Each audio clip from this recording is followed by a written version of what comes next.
Shabbat Shalom. I'm Rabbi Robert Barr, and I'm joined by Rabbi Rachel Sabbath Beit Halachmi. Delighted you're here. Delighted you're here to celebrate this Shabbat with us. We're going to begin our service with a reading. Put away the pencil and paper, put away the notebook and keys, set aside the shovel and hammer, rest. For this interval, no buying, no selling, no working, no laboring, no straining, not living in the past, not planning for the future. This is a time for celebration, for joy, for mirth. We are here alive to rejoice in another Sabbath, another opportunity to be together, grateful for our family and friends. With no distractions, we touch and are touched, the great gift of the Sabbath. So it's wonderful to have you here joining us at this Shabbat service. Some of you are watching live, and you'll be probably chatting with one another. Others of you watch this in our archives, because for everybody, 6 o'clock on a Friday is not the most convenient time, is it? No, certainly not an Eastern Standard Time. Not an Eastern Standard Time, and if you're in Mountain Time, it's only 3 o'clock, and if you're in the UK, it's what is it? It's midnight. So we recognize that we broadcast at 6 o'clock live, but there are people who watch this at all different times. People leave comments anytime they want. But whether you watch it live or in the archives, we're really a community that's knitted together through the use of technology. Technology is our microphone. It's our platform, which allows us to give voice to our Jewish identity as modern people. It comes out of the philosophy that speaks to who we are as modern Jews. Jews who incorporate science and modernity, who aren't afraid to wrestle and grapple with great questions. We're going to talk theology tonight. We're going to talk about one of the great Jewish philosophers, though I think there are some who said he left Judaism. We're going to talk about that later. Grappling with Jewish identity and how we give voice to it is what makes our JewishCommunity.org and Congregation Beth Adam the places that they are. We bring this together to create a bold Judaism that speaks to our place in our world today. So we're delighted you're here. We're going to continue with the candle lighting, and then what I hope and I think and I know will be an interesting conversation.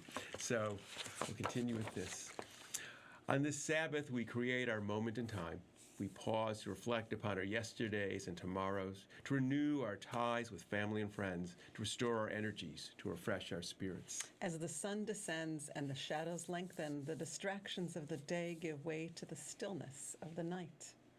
It is time now for us to see not with our eyes, but with our hearts and minds. As the day gives way to evening, it is time for us to welcome the Shabbat. The candles stand before us waiting to be lit. We recall our ancestors as we too seek to dispel the darkness and banish the cold, to bring glowing softness and warmth and safety into our homes. May the dancing flames of these candles kindle warmth within our hearts, wisdom in our minds, passion in our spirits. Baruch ha'or ba'olam, blessed is the light within the world. Baruch ha'or ba'adam, blessed is the light within each person. Baruch ha'or ba'Shabbat, blessed is the light of the Sabbath.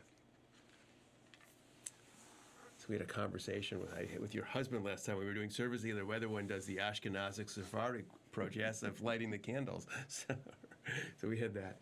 But tonight we're not going to talk about candle lighting. We're going to talk about Spinoza, one of my favorite Jewish philosophers. You like him because he's a renegade. He's a renegade and a heretic. And it's, if you watch my Yom Kippur evening sermons, I talked about how heresy in one age becomes normative in another. But not always. But I would say with Spinoza, not always, but a lot of the time. And the reason I picked Spinoza tonight and asked you to talk about Spinoza, it's his birthday on Tuesday, November 24th, 1632. That's right. The Netherlands. He was born in Amsterdam, lived in Amsterdam, buried in The Hague.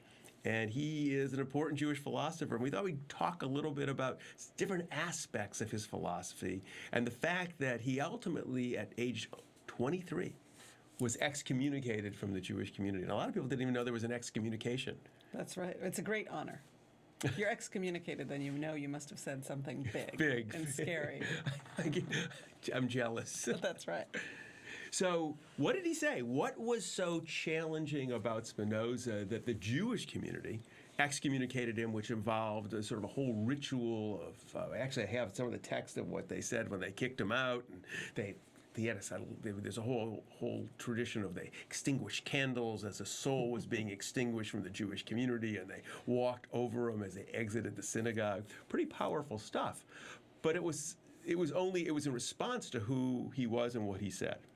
So what were we talked a little bit about biblical criticism, theology. So I think there are really three main things that made him so problematic. One, he really believed that people should think for themselves. Oh my goodness, freedom of thought, and that's actually what God wants, is the kind of pure freedom of independent thought. Right, reason.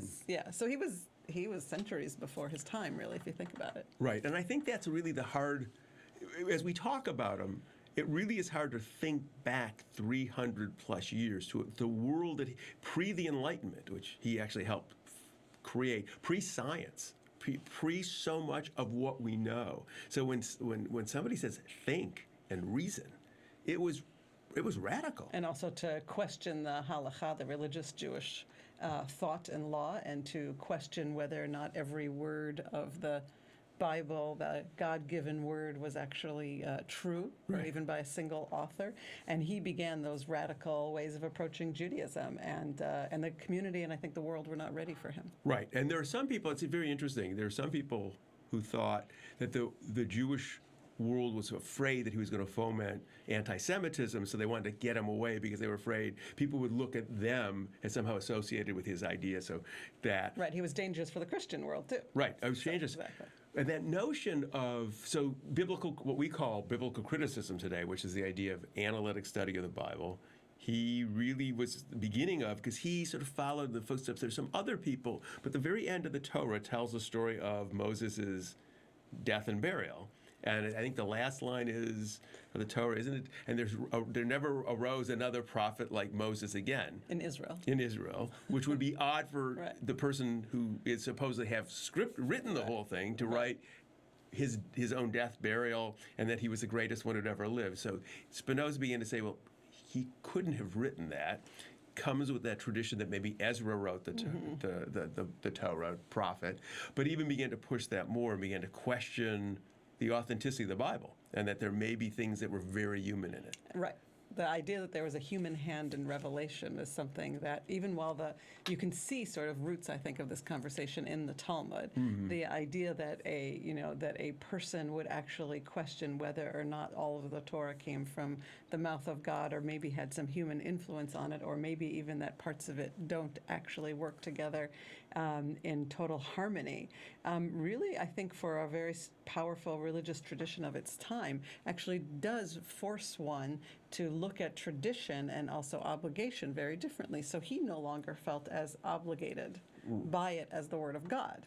Right. And you think about it just for a moment. If you think about today, fundamentalists of all kinds of ilks, think about, they believe that what they're saying is the Word of God. I mean, Spinoza challenged that. And if he was alive today, he would be a heretic in many communities to this very day. That's right. Right? Any fundamentalist who does that. So, and feeling one isn't obliged to be held to that, the halakha, the Jewish tradition, the standards. Amazing stuff. But he came to it both because his analytical, but also his approach to God. Theology, which is big stuff. So theologically, do you see different terms that people use to refer to him? Right. Go ahead. Well, some people say he's a pantheist, and some say he's a panentheist. Right. We're not going to dissect him too much, but in large measure, pantheism believes God and nature are one and the same thing, that they are two words that represent the same identity. The same force. Same force. But to actually believe that you're beyond all forces of nature is also a problematic way to understand the world, or to believe that you're a victim of nature and of God, and that you have no role in the world. So I think he really is the beginning of human beings wanting to say, maybe we can actually stand against nature and have our own thought. Right, but there was that, and the idea that because God and nature are one and the same, there was nothing supernatural about the universe. No miracle could occur, which also was so anything in the Bible that was a miracle by definition never could have happened, because nothing that contradicts the laws of nature exists. And God is not a volitional God. Right. God is simply the laws of nature as they function, which is this incredibly radical stuff. For us, it isn't. I mean, Right. you know, as today. But we're all his children. Right. I like that. We're all his Spinozas. And to lay that kind of ground, it was interesting, too. There were people who called him God intoxicated Right. because he saw God everywhere. And there were people who called him an atheist because his notion of God wasn't the notion of God that people found was a typical notion. It was no longer the commanding God, the omniscient God, the omnipresent God. But I think if you look at him from a postmodern perspective, it's hard to see in all that rationalism God, right? I think you and I would actually want to critique that. Okay. I don't know. I don't know. I mean, this also goes to the other piece of this, and I think this is really important, is that when people use the word God, there really are different definitions, and that there's a lot of presumptiveness when people use the language of theology, and it really is important to ask people what they mean by that construct and how they see it and what it means, because the implications are really different. If you see God and nature as one as the same thing, then this whole notion of I'm acting in God's will because he told us this doesn't hold up anymore. You can't function that way. People ultimately have to take responsibility for their actions. Orthodox Judaism, Orthodox anything sort of falls by the wayside.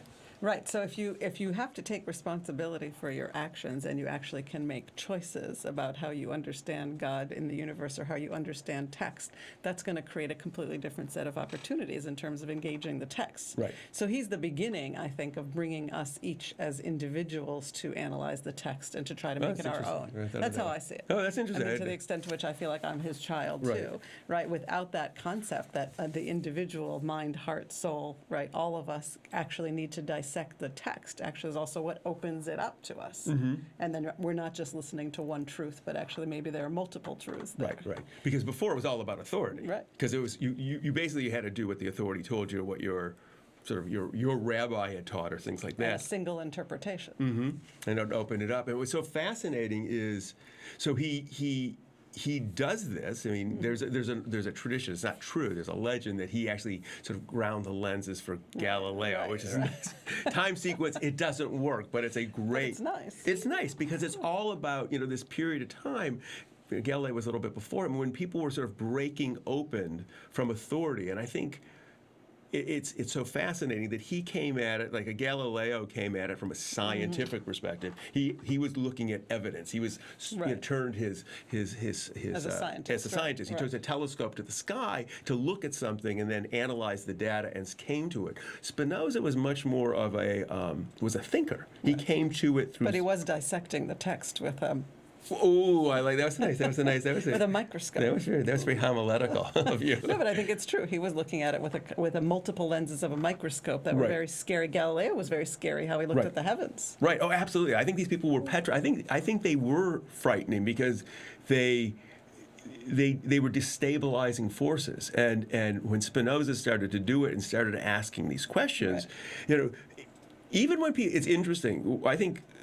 Even when you ask a question like this, people might want to reject it, but it puts a question in their mind. Right. And all of a sudden they have to think about that question and begin to feel it. But to think as an individual is something that you and I take for granted. Right. It's normative. Right. Because I believe he really is the father of the Enlightenment. So what do you think was the force that caused him to be that renegade, right? Because I see him as a little bit crazy because he was so far ahead of his time, right? I mean, it's a century before even, small groups of people embraced those ideas, right? But something in him. Right. I'm trying to think. You asked that's an interesting question. I'm trying to think that's a fascinating. What is the spark of genius, craziness, and education? He also he was getting those influences. Right. He had outside influences on the way he thought. Right. And I think he also believed that he was hearing something from the text. I hear him saying, "Call out to me to say, look at me further." Maybe there are ethics and problems and God here in a way that's different than, a single interpretation. So Okay, I think there was something that called out to him. It may have been. Because he could have just walked away. I mean, lots of people who found it absurd and irrational and oppressive could walk away to the edges of the community. But why go into it in order to explode it? Right. So No, I think that's what's fascinating because he really didn't. He never really, and he lived a very. In some ways, religious life. He was a very kind, gentle. He lived a life living the values of what people often called religious values of kindness and charity and things like that. And even when he was kicked out of the Jewish community, he found a religious community in which to function, because at that time there was no really such thing as a secular community. Right. You He were couldn't join your synagogue. He couldn't. Beth didn't exist back then, but we will have him now. If and I don't think there are any descendants of Spinoza. Not that I know of. Not that I'm aware of either. And it's interesting that he laid that what is the spark, and were there multiple sparks going on? Was it was Galileo and Spinoza and Kepler and some of these other people in different parts? Was there in the Western world that were some ideas that were beginning to move around and they were encountering that got them thinking? Today we live in such a fast-paced world. An idea in one place can circle the globe 12 times before we finish the service. Right. But Spinoza, it was much harder and much longer to get to those places. But he did begin this questioning of the Enlightenment, which sort of breaks open the scientific revolution, brings on deism, which allows for America, our theology in America. And the idea of progress, and that human beings can cause progress and not just God and nature. Right. Oh, it's incredible. And then the Jewish Enlightenment, the Haskalah, which we're certainly heirs of as Reform rabbis. That brings on the Reform movement. It brings on Zionism and many modern Zionisms as we know it, and thinking. So in a way, we are his children, right? If he's going to be a radical thinker and make way for new modern thinkers and new modern movements to emerge, then we certainly stand on his shoulders. I was sharing with you earlier that one of my teachers and mentors has this chapter. Eugene Borowitz has a chapter in his book on modern Jewish thought. And in the end, he has this afterword of why Spinoza's not in this book, right? Because in a sense, what he's doing is a very sort of philosophical, rationalist attack on traditional Judaism. Right. But it's not really a Jewish thought. Except now, so then I brought this. Do you see what I have on my desk? I see what you have, right. By Sansino and Syme. Right. This is another Jewish book in which it's called Finding God, 10 Jewish Responses. This is published by the UHC or the URJ. Right. And they've added a couple more God concepts. But it's interesting because they include, so one Jewish theologian says he's outside of Judaism, and other Jewish theologians say he's within Judaism. And then he opens it up. Right. So that one, Spinoza and other heretics. Yes, this is a good one too. If you're going to look at it, but if you want to read multiple pieces, then you have the Cambridge Companion to Spinoza, of course. And actually, Spinoza is becoming more and more popular among Israeli philosophers. Really? Isn't that fascinating? There was a play, too. There was a play done in D.C. There's some modern stuff about Spinoza. Yeah, several novels. Right. Rebecca Goldstein wrote a novel. She's at Harvard. Which you should read, yeah. Right. So there's a lot going on because he's such a fascinating figure, pushed the envelope, changed the way we saw the world, excommunicated, buried in a church in The Hague, in The Hague, at the New Church. Because have you made pilgrimage to his grave? Twice. In fact, how did we know that? And in fact, I did if you go to, I lit a Hanukkah candle there. Really? Yeah, when I was doing a worldwide, I was traveling around the world lighting Hanukkah candles. We'll post that. I'll post it during Hanukkah. But what was interesting, because he was, once you were excommunicated, you wouldn't be allowed to be buried in a Jewish cemetery. There was no such thing as non-Jewish. You were either Jewish or Christian. Right. And so he had to be buried in a Christian place. The understanding I had, he was actually buried inside the church, but whoever the patron was stopped paying at some point, or the family died off. So the bones were cast into the courtyard of the church. So he was excommunicated twice. Twice. And he's in the church. The only grave in the church, in the courtyard, is there. I then understood that Ben-Gurion came to ask the rabbis of Amsterdam to rescind the herem, rescind the excommunication, and they wouldn't do it because they said, "We didn't do it. Who are we?" So on his headstone is a small Hebrew stone, sort of attached to it, because it's in Latin, I think, is the headstone, and it says Amcha in modern Hebrew, which means one of the people. Right, one of the people. So he was brought back in. And so you say it's really interesting, and so he was really made Jewish and Israeli by the law of return. And Ben-Gurion. So the Jewish tradition is, or one of the Jewish traditions, when you visit a cemetery or visit a grave, is you put a stone there. So every time I go to the church. You make pilgrimage. I make pilgrimage because I think it's just so important, because it really. We are his children. And what it also should remind, I think, all of us, is ideas have power. Yeah.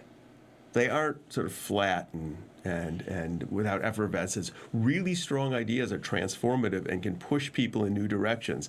And really powerful ideas are scary. But you have to wonder, had he approached it differently or spoken about it differently? There's always the question about, when somebody is thinking differently or is leading thinking in a new direction, right? How fast, how hard, how much ahead, as it were, or in a different direction from the community can you be and expect people to join you?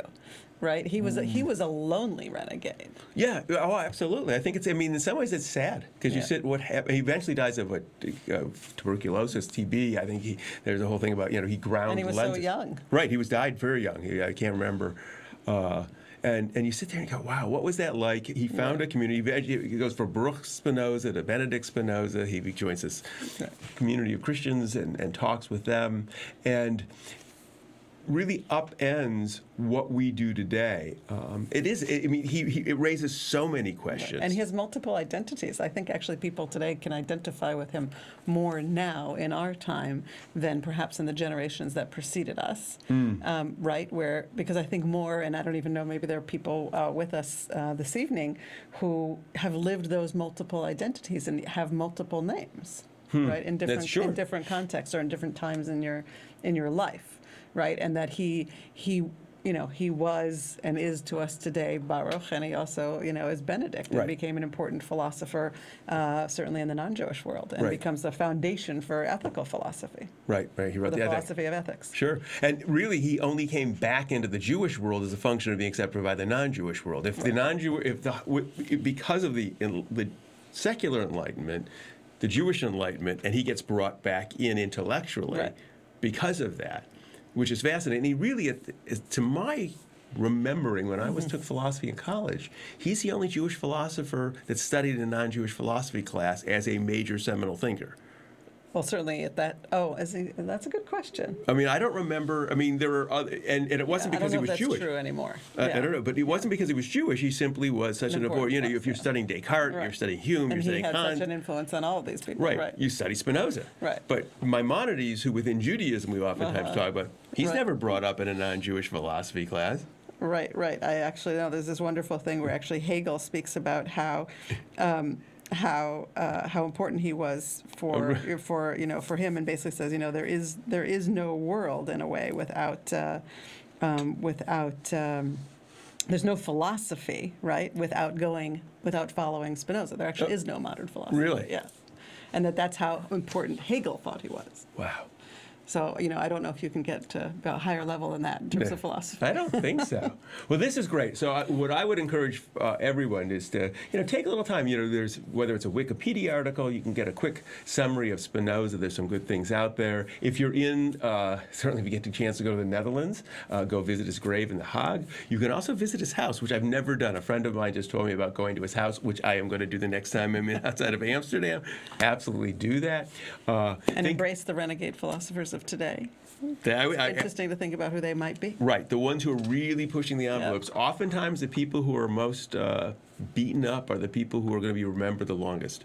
That's right. Which is very interesting. Well, this is good. I want to do this. We should. Is there a class? Do you teach a class on Spinoza? I have, but not at the moment. Okay. Well, good. Well, let's continue with our challah reading. Sure. As the fingers of the challah intertwine, so do we join hands in our common humanity, sharing the fruits of our labors. We cherish that which has been created through human effort. For it is through the work of our hands, the strength of the human spirit, the vision of our minds, that our dreams are woven into the tapestry of time. We celebrate the accomplishments of yesterday and today, anticipating the possibilities of tomorrow. May the sharing of this challah strengthen our bonds with others who walk upon this earth. Blessed is the work of our hands, Baruch Amal Kapenu, Baruch Chazon Ha'adam. Blessed is the vision of our minds. Blessed is the bread of the earth, Baruch Lechem Ha'aretz. And then if you have some juice or some wine, feel free to join me as well. Oops, I lost my page. We celebrate the fruit of the vine and the bounty of nature as we lift the cup and sip from it. For we're part of nature. That's from Spinoza, right? Where we are. We're part of nature which gave us birth and continues to sustain us. Even as we depend upon nature, so do we influence its course. To the search for understanding, we've gained the knowledge to shape our world. Guided by the best of human wisdom and the compassion of our spirit, we accept the responsibility which rests upon us. May the taste of the wine upon our lips stir within us a reverence for nature and a respect for human endeavor. Ruchim hachayim ba'olam, blessed is the life within the world. Ruchim hachayim ba'adam, blessed is the life within each person. And so we say, l'chaim, L'chaim, to life. to life. So, a couple quick announcements. Next week is the Friday after Thanksgiving, if you live in the United States. So I want to wish everybody a happy Thanksgiving. And if you're traveling somewhere, safe travels. Thank you. I think a lot of people, it's one of the busiest travel days of the year, right, or weekends of the year. We sort of scurry around. This also is a function, I think, of what it means to be a modern American, probably a modern person. We are spread across the land, and trying to get together as family is always a bit of a challenge. So if you're driving, drive carefully. Hopefully where you're driving, there's not going to be a lot of snow. Or there will be, and take your warm woolies. That's right. So we're all going to do that. I'm going to take mine too. So next week for Friday night services, Pillsbury, our rabbinic intern, and I will be leading services. We're going to be talking about our new Hanukkah resource guide that's going to be online sometime in the middle of next week. You should go look at it, because Cincinnati OJC, take a look at the resource guide, download the resource guide, share the resource guide. And there is a new Hanukkah video. It is going to be fun, and it's exciting. And the biggest thing is, just like a good book, you need to get to the very end for the surprise secret that's inside. So that'll be next week. Go to Cincinnati OJC, or you can find it on our Facebook page. We'll post it. Again, share it, like it, and so we can celebrate the upcoming holiday of Hanukkah with joy and with mirth. As always, stay in touch. You can write me at rabbi@ourjewishcommunity.org. You can leave a note on our Facebook page. You can leave comments in the chat after the service closes tonight. Those comments continue, and people can talk back and forth over time and over distance. Sort of like books like Spinoza. That's right. Time and distance don't mean anything anymore. So that's great. And we close with our final words. May we know blessings those who are near, and may we know blessings those who are far. And may the Sabbath bring its goodness to everyone soon, wherever they are. Shabbat shalom. Shabbat shalom.